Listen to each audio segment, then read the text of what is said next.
새누리당 5번째 대표의 연설에서 한 말씀 드리도록 하겠습니다. 우선 시종일관 매덕 대탑이라는 연설이었습니다. 새누리당 정부는 벌써 8년째입니다. 위기에 대한 책임이 있다는 것을 1년밖에 안 된 정부처럼 말하는 것은 아닌가 생각합니다. 또 특이한 것은 무책임한 쇼비니즘적 행무장론입니다. 이미 시대가 가버린 민족주의적 포퓰리즘 아닌가 생각합니다. 그렇게 봅니다. 우리가 75% 넘는 대방역 통상국가라는 것은 이론이 없습니다. 철저한 고립 속에서 핵무장을 하려고 북한과는 전혀 다릅니다. 그렇기 때문에 감정적으로 핵무장을 선언할 경우에 어떤 재앙이 올지 모르는 것입니다. 지난번 최대 중동의 부국이었던 이라크가 이번에 군주조치로 어떻게 올라갔습니까?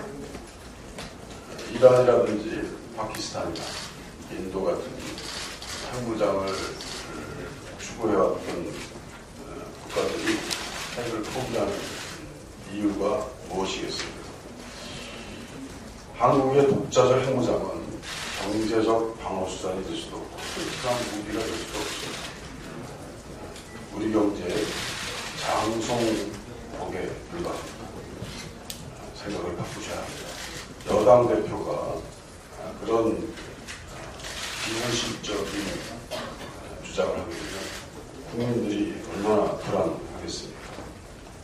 핵은 종말과 파멸의 다른 말일 뿐입니다.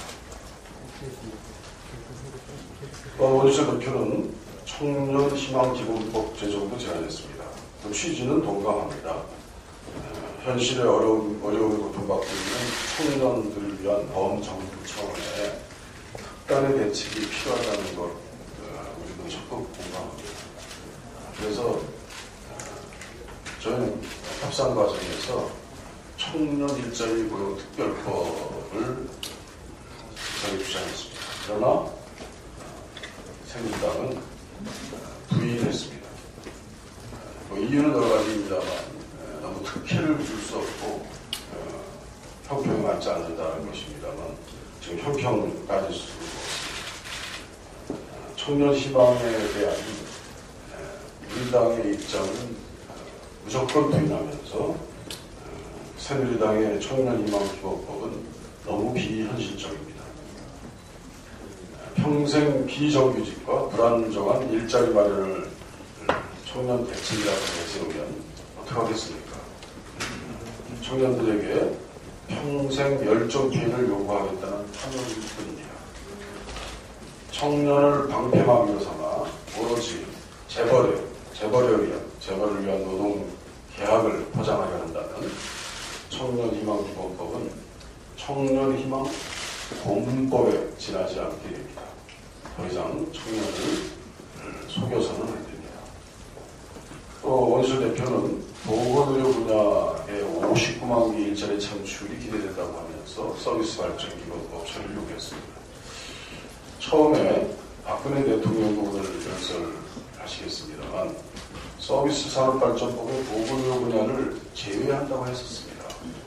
이것이 보건의료 분야의 민영화, 영리화의 속뜻을 드러낸 것 아닌가라는 걱정을 하게 합니다.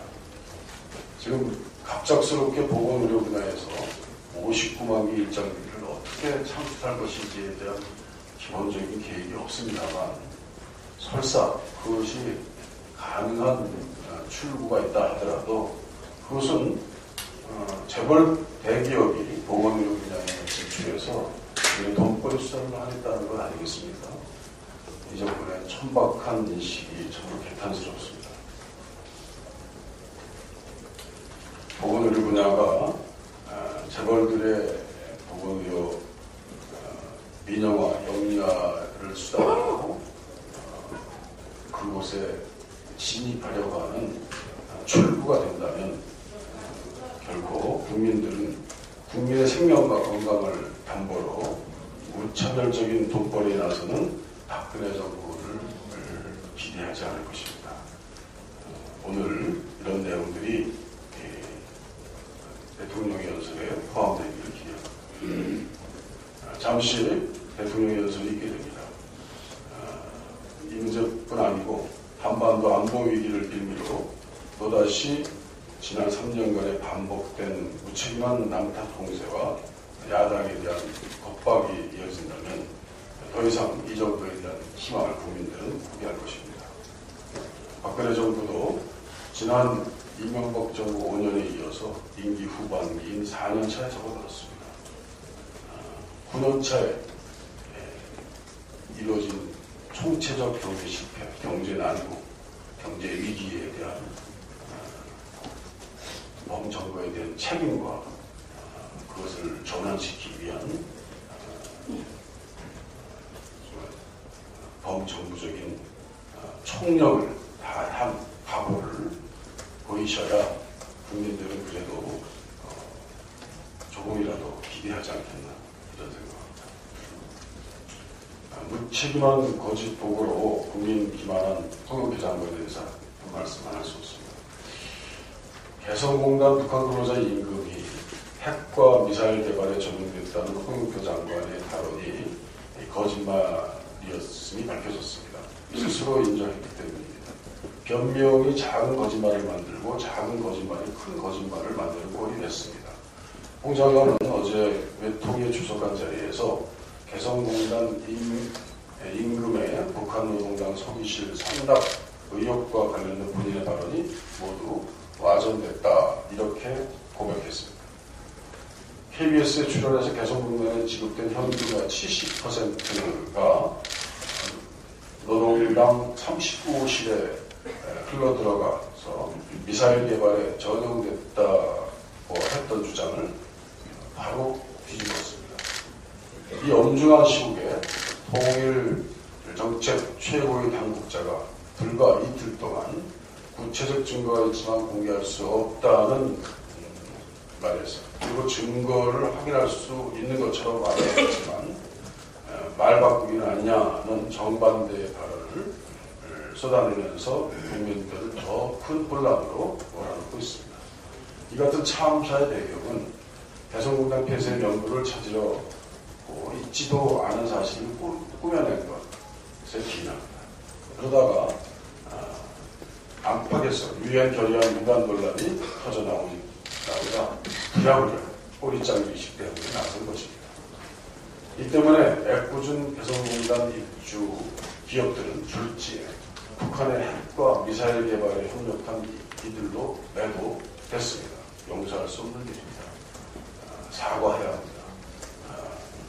개성공단 입주 기업자들에게 정말 무릎 꿇고 사과해야 합니다. 그냥 말이 와전됐다는 말로 넘어갈 일은 아닙니다. 국회에서 이것은 끝까지 검토하겠습니다. 홍영표 장관은 통일부 장관으로서의 수장으로서의 통일정책의 수장으로서의 권위를 이제 상실한 것으로 보입니다. 어제 박근혜 서울시장에 대한 선거공학적인 탄압을 여당이 하고 있습니다. 새누리당의 박원순 서울시장에 대한 억지 춘향식 선거공학적 탄압은 즉각 중단되어야 합니다. 새누리당이 박원순 서울시장과 김부겸 대구 수성갑 예비후보의 비공개 오찬에 대해 신종 관건 선거라고 떠들고 있습니다. 아마도 마타도식 재발저리기식 선거 유불리에만 신경 쓰는 선거공학적 망발이라고 저는 생각합니다. 지난 5일 인천 서구에 위치한 중앙시장에 방문한 박근혜 대통령께서는 어떻게 하셨습니까? 최경환 의원이 대구에 들러서 지역 주민이 낯뜨거울 정도의 진박 마케팅을 하는 게 문제가 아니겠습니까? 서울시는 더불어민주당이 발전시키는 담대한 복지정책 그리고 지방자치정책이 시도되고 있는 곳입니다. 최근에는 전국 최초의 경제민주화 서울 선언을 통해서 저희 더불어민주당이 추구하는 공정성장, 지속가능한 성장, 경제적 약자 보호를 위한 지방자치 차원에서 실천하겠다는 대내외적 의지를 보여줬습니다. 빚을 늘려가면서 공약 타기를 무한반복하는 박근혜 정권의 그리고 새누리당의 담대한 복지정책, 경제민주화를 솔선수범하는 박원순 서울시를 비판할 자격은 저는 없다고 생각합니다. 새누리당은 지방자치와 지방정권의 모범적인 행보를 보여주고 있는 박원순 시장에 대한 근거 없는 정치보복적 탄압을 즉각 중단하시기 바랍니다. 다음은 이목희 정책위 의장의 발언입니다.